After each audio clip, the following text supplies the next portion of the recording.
Molly and the Bees.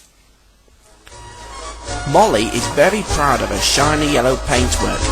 She loves to pull passengers across the island and deliver goods to all sorts of places on Sodor. But sometimes Molly can be a bit sensitive about things and doesn't like being teased at. One morning Molly was passing Tidmouth Station. Percy was there shunting trucks of China clay. He was waiting for Bill and Ben to deliver the rest of the trucks. Molly whistled cheerfully. "Hello, Molly," smiled Percy. "Your yellow paint is sparkling today." Molly beamed from buffer to buffer, but then they heard a faint buzzing sound. They looked at the trucks. The buzzing came from there. "What's that buzzing sound?" wondered Molly. Then, from behind a fruit truck, a small bee flew out and buzzed towards Molly. Molly was surprised. "Oh no!" she cried. Go away, shoo!" But the bee buzzed around Molly. Molly hardly dared puff. "Help!" she cried. "Help me, please!" The foreman raced over to see what was happening. When he saw the bee and how scared Molly was, he had an idea. He pulled out a jam sandwich out of his pocket and waved it about. The bee saw this and flew straight towards it. Molly heaved a sigh of relief. "Phew!" she sighed. "Thank you." The foreman spoke to Molly. "It's all right, Molly," he said, "but there was no need to shout like that. Bees won't hurt you as long as you don't annoy them." Molly felt silly, but Percy felt sorry for Molly. "Don't be upset, Molly," he said. "I don't like bees either. I would be scared too if I saw a bee fly towards me." Molly felt better. She was glad to have a good friend in Percy. "Come on, Molly," called Molly's driver. "Time to collect our passengers." And Molly puffed away to Knapford Station. But as she puffed along, she could still feel the buzzing around her boiler. Now she didn't like bees at all. "I'll have to be careful not to pass any bees on the way," she thought. Molly puffed into Knapford Station to collect her passengers. Gordon, Henry and James were there. They had heard what had happened to Molly and they couldn't help but laugh. "Having trouble with bees, are you?" laughed Henry. "Looks like I'm not the only one who hates bees," chuckled James, remembering the time a bee had stung him in the nose. Then the guard blew his whistle. Molly was relieved when it was time to go. "Don't let any bees get you all buzzed up," sniggered Gordon. "This isn't funny," huffed Molly. "You know I'm a very sensitive engine." Molly puffed away without saying goodbye to the engines. Soon, Molly was racing down the line with her passengers. She was now starting to enjoy herself.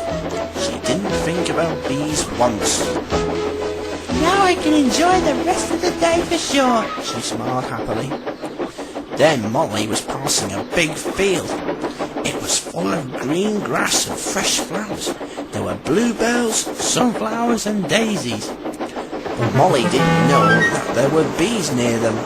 As she raced past them, the bees left the flowers and started to buzz towards Molly.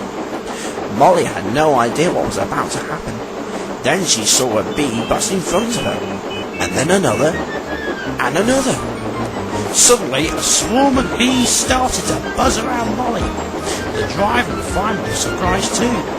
The driver tried to avoid them, but it didn't work. Now Molly was very worried. "Stop!" she shouted. The driver applied the brakes and Molly came to a stop by a field. As she did so, the bees buzzed all around her. They buzzed under her wheels and landed on her paintwork. Molly was now feeling more nervous than last time. The passengers got out to see what was going on. They were surprised when they saw Molly. "What's going on?" they asked. The driver explained the situation. "It seems the bees have taken a liking to Molly," he said. "Why me?" asked Molly. "Bees like anything that's yellow," explained the fireman. "Your bright yellow coat of paint must interest them." Molly didn't like the sound of this. She wanted the bees to go away and leave her alone. "Please, bees," she cried. "Go away, I want to get going." But it didn't work. The bees wouldn't budge and they wouldn't fly away either. Just then Percy arrived with some jam wagons. He gasped when he saw what was happening. "Molly!" he cried. "Help me, please!" moaned Molly. Molly's driver, fireman and the guard tried to think about what to do, but nothing came to mind. Then Percy had a thought. "Do bees like jam?" he asked his driver. The driver gasped. "Percy, that's it!" he cried. "Everyone, I have a plan!" His driver and fireman climbed down and walked over to the field. He explained the plan to them. "We need to lay out slices of bread and butter and lots of jam on the field," he said. "The bees will then fly off Molly and go towards the jam, but we must hurry." The drivers, firemen, the guard and the passengers worked as fast as they could. They took some jam out of Percy's trucks and took them to the coaches. Then the passengers laid the slices of bread onto the field. It took a long time, but soon the field was full of bread, butter and jam. Everyone climbed back into the coaches. Percy and Molly watched and waited. Then one bee left Molly and flew towards the jam. Then a few more flew away, and then more and more bees left Molly. Soon the whole swarm left Molly and flew towards the field. Everyone was relieved. Molly gave a huge sigh of relief. "Right then," said her driver, "let's get moving. We're late." Molly gasped, so she puffed away smoothly and carefully. She smiled to Percy as she set up. "Thank you," she whispered. Percy smiled and set off for the yards. Molly was soon speeding along the line as fast as she could. She was determined to make up for lost time. Her wheels spun and steam puffed out of her funnel. She soon reached Wellsworth Station. She knew she was late and was very worried. The Fat Controller was cross. "Molly, where have you been?" he boomed. The passengers got out of the train and told the Fat Controller what a bad railway it was. Then they all looked at Molly. She sighed sadly and explained what had happened. "It wasn't my fault, sir," she said. "The bees came out of nowhere and flew all around me." The Fat Controller sighed. "Molly, you shouldn't be scared of bees," he said. "Bees are more frightened of you than you are of them.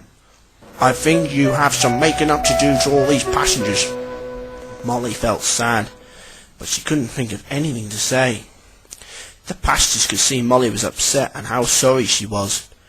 "I think you need a rest, Molly," suggested the Fat Controller. "I shall get Neville to take your train." "Yes, sir," wheezed Molly, and she puffed sadly away to the sidings. That night the engines were all teasing Molly about what had happened. "Maybe you should change your coat of paint," teased Henry. "Then the bees won't like you so much," chuckled Gordon. "Take some honey with you next time," laughed James. "Sounds like you had a very buzzy day," giggled Boko. Molly didn't like this at all. She felt very upset. Percy didn't like this at all. He blew a loud whistle. "Stop this at once!" he shouted.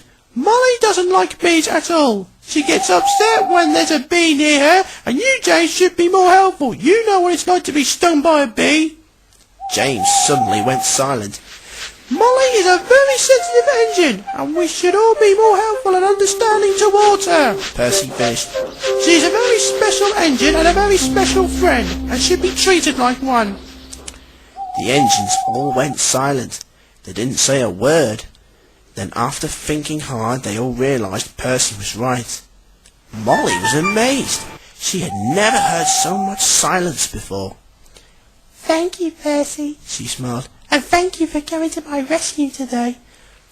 "That's all right, Molly," smiled Percy. "I know you don't like bees, but I thought you were very brave today, and brave engines are really useful engines indeed." Molly beamed happily. She was very happy to have such a good friend in Percy, but Molly and Percy knew that she will never forget her tale of bees and jam.